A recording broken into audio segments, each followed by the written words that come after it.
High student, আমি প্রিয়াঙ্কা বৈদ্য চলে এসেছি আরেকটা নতুন ভিডিও নিয়ে। আজকে যেটা নিয়ে আলোচনা করব সেটা হচ্ছে ওয়েস্ট বেঙ্গল স্টেট কাউন্সিলিং। তোমাদের পরে কিন্তু কাউন্সিলিং শুরু হবে এবং অল ইন্ডিয়া কাউন্সিলিংয়ের পরে কিন্তু স্টেট কাউন্সিলিং শুরু হয়ে যায়। তো সেখানে ডমিসাইল সার্টিফিকেটের বিশেষ ভূমিকা আছে, সেটা তোমাদের ফিল আপ করতে হবে। তার জন্য প্রোফর্মা আছে, A1 আছে, A2 আছে আর B আছে। ঠিক আছে, তো এটা একটা পুরনো প্রোফর্মা নিয়ে আমি তোমাদের দেখাচ্ছি যে কীরকম দেখতে হয় এবং তার সাথে সাথে কোনটা কার জন্য লাগবে, কার কাছ থেকে সাইন করবে এবং সেটা কখন করবে সেটা পুরোটা ডিটেলসে আলোচনা করব। তো প্রোফর্মা A1 দেখো এরকম দেখতে হয়। তো এটা তোমরা যখন স্টেট কাউন্সিলিং শুরু হওয়ার আগেই তোমরা কিন্তু এটা নতুন প্রোফর্মা তোমাদের দিয়ে দেবে। ঠিক আছে, সেখানে ডেট মেনশন করা থাকবে, এই বছরের জন্য নতুন প্রোফর্মা তোমাদের বেরিয়ে যাবে। তো সেইটা তোমাদের ডাউনলোড করতে হবে।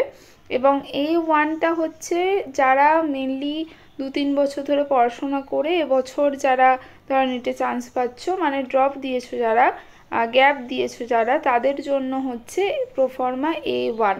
এবং অবশ্যই কিন্তু লাস্ট 10 বছর ধরে ওয়েস্ট বেঙ্গলে স্থায়ী বাসিন্দা থাকতে হবে। ঠিক আছে, তাহলে এখানে তোমাদের কিন্তু এখানে দেখতেই পাচ্ছ যে কি কি তোমাদের ফিল আপ করতে হবে এবং সেখানে তোমাদের একটা এখানে কিন্তু ছবি লাগবে। তারপরে চলে আসবো প্রোফর্মা A2, যেটা হচ্ছে যারা এই বছরই 12 পাস করেছো তাদের জন্য হচ্ছে প্রোফর্মা A2। তো এইটাও তোমাদের কিন্তু যে ক্যান্ডিডেট রয়েছে তাদের ছবি লাগবে এবং যারা এই বছর যারা কোনো ড্রপ দাওনি, কোনো গ্যাপ দাওনি, এই বছরই 12 দিয়েছো, এই বছরই তোমরা ধরো নিটে চান্স পেয়ে গেছো তাদের জন্য। এবং অবশ্যই তাদেরও ক্রাইটেরিয়া হচ্ছে লাস্ট 10 বছর ধরে তোমাদের এই ওয়েস্ট বেঙ্গলে স্থায়ী বাসিন্দা হতে হবে।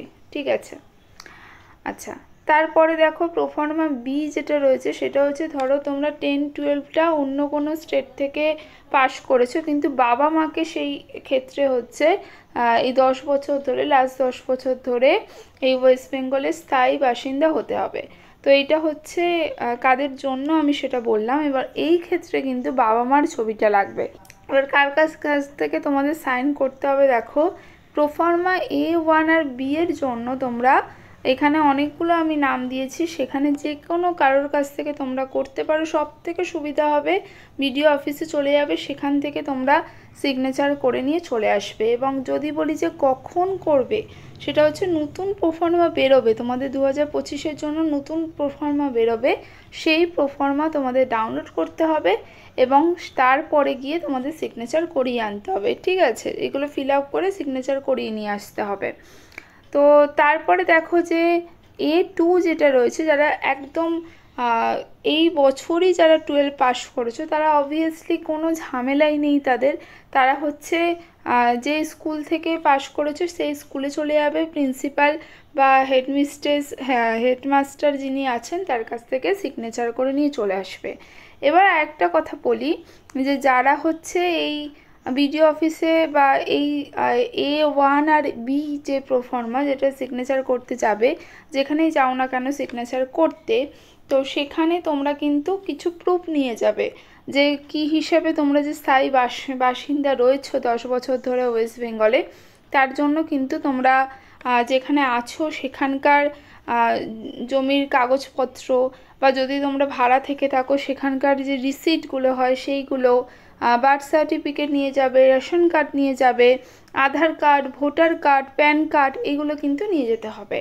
ঠিক আছে, তো নিয়ে গেলে এইগুলো তোমাদের দেখে তারপরে সিগনেচার করে দেবে। তো এই জিনিসগুলো লাগবে, এগুলো একটু মাথায় রাখবে। নতুন ভিডিও নিয়ে আবার হাজির হব, আজকের মতো টাটা।